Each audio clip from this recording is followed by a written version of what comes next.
Let's bring in our panel tonight for reaction. Former Navy SEAL Dave Sears. Former Green Beret Commander Michael Waltz, now running for a congressional seat from Florida. Republican Congressman from Illinois Adam Kinzinger, who sits on the House Foreign Relations Committee and is a pilot, also currently serving as a major in the Air National Guard. And Fox News contributor, former Utah Congressman Jason Chaffetz, welcome, and thank you all for your time tonight. Congressman Kinzinger, I'll start with you. We're told that U.S. Navy warships were used, also B-1 bombers. Given your experience in the military, tell us about the capabilities of those two working together. Well, they're impressive capabilities. The B-1 bomber was actually initially created as a nuclear delivery system that does great conventional weapon capabilities. Now they're used in Afghanistan, Iraq, both for close air support and long-range standoff strikes like this. The Navy assets, of course, are really good at what they do. This sent an impressive message tonight, not just that the U.S. is going to stand by its word, that the president means what he says, which, by the way, is going to alleviate a lot of conflict in the future. When he says something, people aren't going to try to test him. But it also sent a strong message to Russia and to Iran that we are serious about standing up for good order in this world and standing with our allies, even if you bluster and Russia blustered. And I think at the end of the day, they're going to do nothing about it. All right, Jason, let me bring you in here because I had a lengthy conversation with a senior GOP lawmaker, very much a hawk on the Hill, saying that they were actually worried. They didn't think the president's speech tonight was strong enough. They don't think these strikes are broad enough and impressive enough to actually send a long-term message. What do you make of what we've telegraphed to Russia, to Iran, and to Syrians' leaders? Well, hopefully what I think it was is that the president actually... I'm sorry, Jason. Depleted. Yeah. Sorry, Shannon. I hopefully what they did is actually did deplete the ability to deliver the chemical weapons. It does beg the question, if we knew that there were chemical weapons in those places, why didn't we go preemptively take that out? And nevertheless, I think a broad coalition bringing in France and the UK does send the right message. It begs the question, where are other partners? You know, where are places like Germany? If this is such a world atrocity, why weren't they with us? But I think President Trump did do the right thing. He was very limited, very tempered, very calculated. And I think that in the long term, President Trump will be applauded for such a strategic strike such as he did. All right, Michael, to you, that point about Sure. Germany, Chancellor Angela Merkel has said this week that they weren't going to get militarily involved if there was a military strike. The UK and France on board with us. But additional questions, and the president in his remarks tonight talked as well about partners in the region, people that he expects to step up and take responsibility for securing their own stability there. He specifically mentioned Saudi Arabia, the UAE, Egypt, and others in the region. What do you make of that?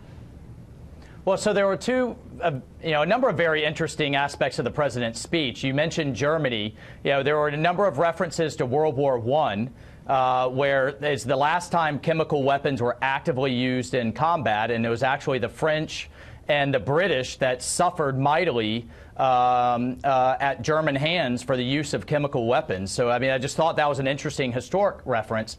But then he also mentioned the Gulf states and their role in the coalition and what he's expecting now in terms of their participation in the nation-building aspect and the reconstruction aspect after we completely destroy ISIS and we drive the rest of the Syrian conflict to hopefully at some point some type of brokered negotiation.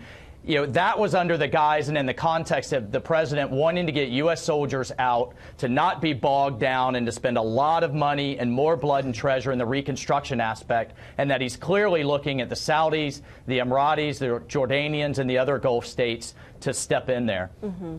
So, Dave, now, as somebody who has served our country on the front lines, what does it mean to our men and women in uniform? Because there's been a lot of talk on the Hill and elsewhere this week and tonight about having a long-term strategy.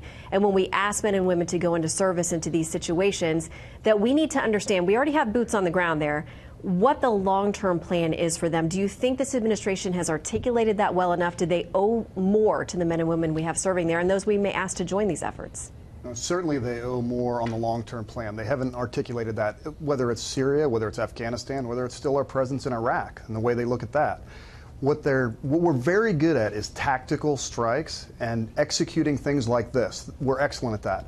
What we're not good at is articulating what's the end game of this? Where do we go with it? I agree with this strike and kind of where it sits, very narrowly defined against chemical weapons. We go beyond that, and now we're getting into, hey, start telling the American people and the soldiers fighting, what are you fighting for? Yeah, and like I said, we've been getting a number of reactions from Capitol Hill. And it's interesting because there are Republicans and Democrats on both sides of this. Congressman Kinzinger, to you, one of your Republican colleagues, Congressman Justin Amash, says this: these offensive strikes against Syria are unconstitutional, illegal, and reckless. The next Speaker of the House must reclaim congressional war powers as prescribed in Article 1 of the Constitution. Speaker Ryan has completely abdicated one of his most important responsibilities. Where do you come down in this debate? Well, look, Justin Amash has never supported, he frankly votes against the defense budget every time it comes up, votes against the Natural Defense Authorization Act. He's not a pro-military, pro-foreign policy guy whatsoever. I come down, I believe that the president has a lot of powers enumerated in the Constitution. Our job in Congress is to declare a state of war exists and to finance it or to use money to make differences that way. But the president is commander-in-chief, and you have a lot of members of Congress and the Senate that want to feel extremely important, so they basically say that there should be 535 commanders-in-chief. Anytime the president does anything, that we have to have a say on something like this, standing for national interests, standing against the use of chemical weapons. The president acted reasonably outside of having to get congressional approval. We're not putting 200,000 troops in Syria. If we were doing that, he would need to come to Congress. Jason, what do you make of the role of Israel? Because, in this whole thing, that's their neighborhood. They're there. We know that we've been hearing that Russian President Vladimir Putin has been reaching out directly to Netanyahu this week, that they've had an interesting relationship with Russia, but they're absolutely not going to stand for anything that would allow Iran to encroach any closer on their territory. What's their role tonight? Well, remarkably, part of what Iran and Russia have done is united the Saudi Arabia and Israel. It's unbelievable how close they are in terms of their positioning on this. And if you look at the proximity of Israel, I guarantee you that our military and our political leaders are hand in glove working and understanding that. And if you look at Jordan, they're just to the east of Israel. They are dealing with literally hundreds of thousands of refugees that have crossed and fled over the border as this civil war has gone on for such a long time here. They too have a vested interest. They are great partners with the United States of America. And again, I think the president did a very strategic, limited type of hit tonight. I think it was called for. I think it was right. But I do think it would be stronger long term if the president needs to have continuous action to get the support of Congress and put people on the record, make them vote on it. Again, if there's a clear and present danger, the president should go get them and go with everything he needs to do. If it's going to be sustained over a long period of time, show the world that the United States Congress is behind this president. Yeah, and Michael, tonight what we're hearing from the chair of the Senate Armed Services Committee, John McCain, who's now recovering at home, but speaking out very clearly on this tonight. He's praising what had happened tonight, but he says to succeed in the long run, we need a comprehensive strategy for Syria and the entire region. It's time for the president to lay out our goals, not just with regard to ISIS, because he's been clear on that, but also the ongoing conflict in Syria and malign Russian and Iranian influence in the region. He says airstrikes disconnected from a broader strategy may be necessary, but they alone will not achieve U.S. objectives in the Middle East. What does the president need to say to the American people or to Congress to those points? Well, there's a few things there. There was, if you look at how the targets were struck, it's interesting that we went after the chemical weapon sites and the production facilities, but not the Syrian Air Force. And there was a lot of reporting this week of, one, the Syrians moving their Air Force assets to intermingle with the Russians, and to raise the bar there in terms of potential escalation. And then, two, we were hearing that the president wanted to make a much broader strike and a much stronger statement to stop the Syrian capability once and for all, but yet General Mattis pushing back because he was very concerned about Russian reaction and escalation.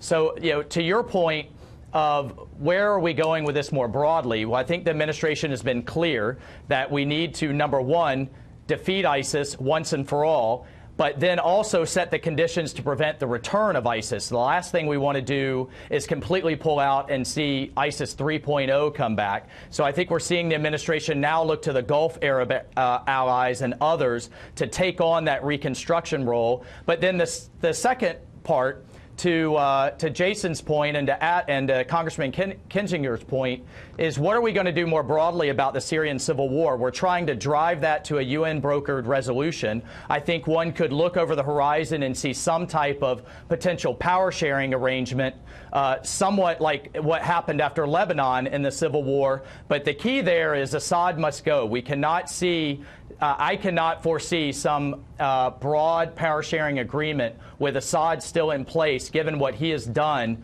so brutally over the last 5 years. And I think everyone's exactly right. We need to set that broader strategy. What are our goals, and drive towards it. All right, Dave, I want to give you a chance to wrap up this panel before we check in Jerusalem. Yeah, I think that he's absolutely right when he talks about we need to have a broader strategy for the region. We don't know what that is. We don't know what our objectives are. And I also don't think that just not hitting the Russian pieces was intended, or the Air Force of Syria was intended just for Russia.